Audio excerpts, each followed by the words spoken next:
अभी चूंकि नया साल स्टार्ट हो रहा है और बहुत सारे लोग विंटर सेमेस्टर में ये पूरा एक प्रोसेस चलाएंगे जिन लोगों ने जर्मनी में एडमिशन के लिए आना है।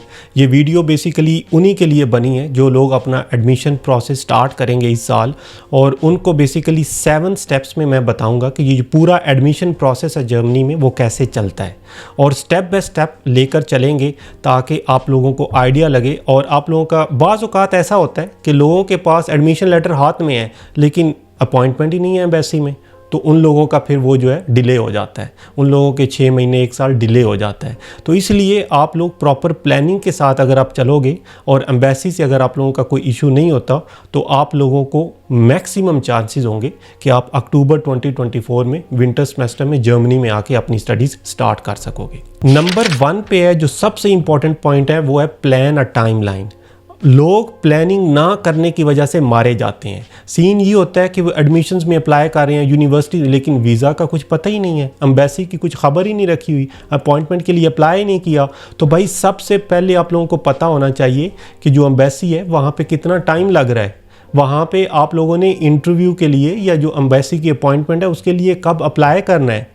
आप लोग अपनी एप्लीकेशन जितना जल्दी सबमिट कर सकोगे एम्बेसी में, उतना जल्दी आप लोगों को इंटरव्यू की कॉल आएगी। अगर एडमिशन लेटर अभी नहीं भी है तो आप पहले एम्बेसी में इंटरव्यू के लिए अप्लाई कर दो। अगर उतनी देर तक आपके पास एडमिशन लेटर नहीं भी आता तो आप अपनी अपॉइंटमेंट को कैंसिल कर सकते हो, लेकिन ऑन अ सेफ साइड अगर आपके पास अपॉइंटमेंट होगी और एडमिशन लेटर भी मिल जाएगा तो फिर तो लकी हो जाओगे आप। तो ये सीन है, सबसे पहले आप लोगों ने अपनी टाइमलाइन को प्लान करना है। नंबर 2 जो इंपॉर्टेंट पॉइंट है वो है रिक्वायर्ड डॉक्यूमेंट्स।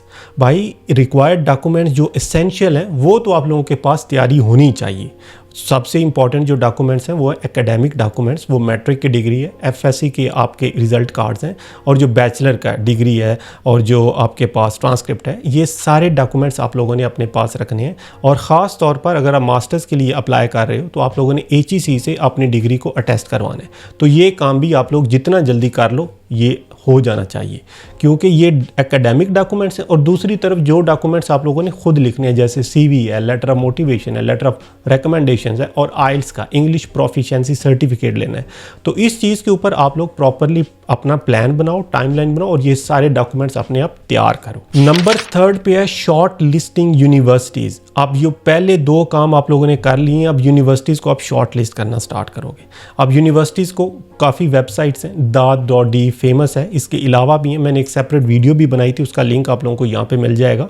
इसी फेज़ में रिसर्च भी स्टार्ट हो जाएगी। लेटर ऑफ मोटिवेशन लिखना भी आप अपने हर स्टडी प्रोग्राम के लिए जो लेटर ऑफ मोटिवेशन लिखोगे उसको अडेप्ट करना स्टार्ट करोगे, और इसी तरीके से रेफरेंस लेटर्स भी बनवाना स्टार्ट करोगे।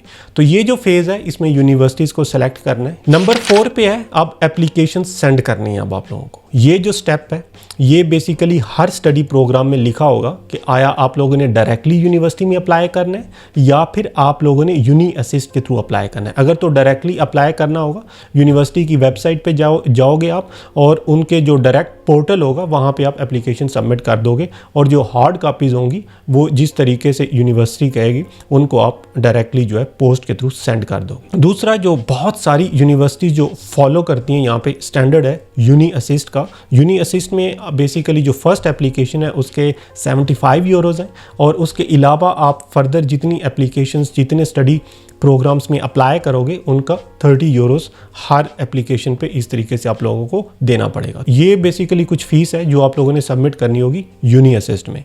तो इस तरीके से आप लोग बेसिकली यूनिवर्सिटीज़ में अप्लाई कर दोगे, और ये जो स्टेप है यहाँ तक आप लोगों का बेसिकली 50% काम हो गया, आप लोगों ने एप्लीकेशन सबमिट कर दी हैं। अब नंबर 5 जो स्टेप है उसमें इम्पॉर्टेंट ये है कि आपके पास एडमिशन लेटर जो आएगा, क्योंकि अगर आप नॉन रिस्ट्रिक्टेड प्रोग्राम्स में अप्लाई करते हो उसमें बेसिकली ऐसा होता है जितना जल्दी आप अप्लाई करोगे उतना जल्दी रिस्पांस आने का चांस है। तो चांसेस ये हैं कि जैसे ही आप लोगों के पास एडमिशन लेटर आएगा तो एक जो बेसिकली माइलस्टोन है वो आप लोगों ने अचीव कर लिया है।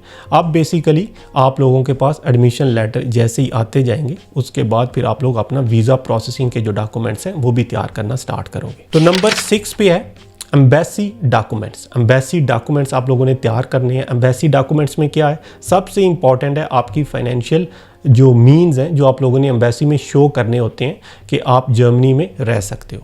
उसमें 2-3 तरीके हैं। जो सबसे फेमस तरीका है वो है ब्लॉक अकाउंट का।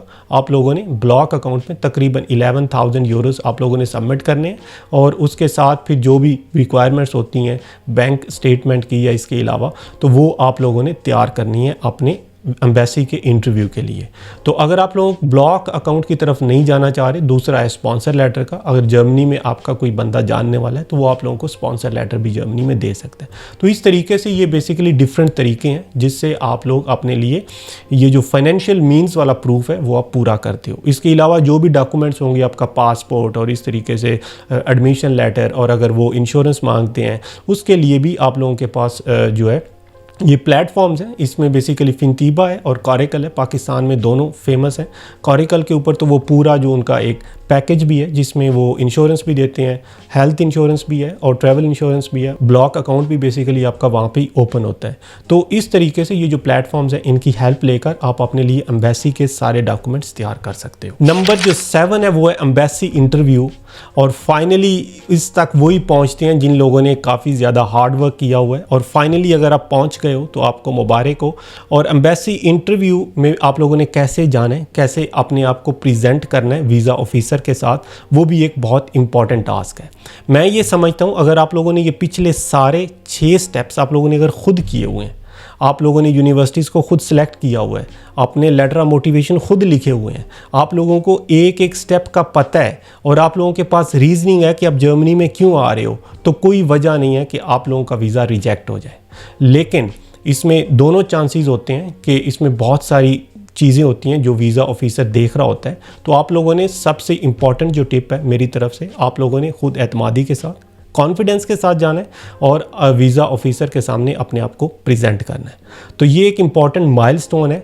इसमें आप लोगों का वीज़ा एक्सेप्ट भी हो सकता है और रिजेक्ट भी हो सकता है। ख़ास तौर पर अगर आपका वीज़ा रिजेक्ट हो जाता है तो आप लोगों ने परेशान नहीं होना, आप लोग अपील में भी जा सकते हो और फिर अगले साल दोबारा ट्राई कर सकते हो।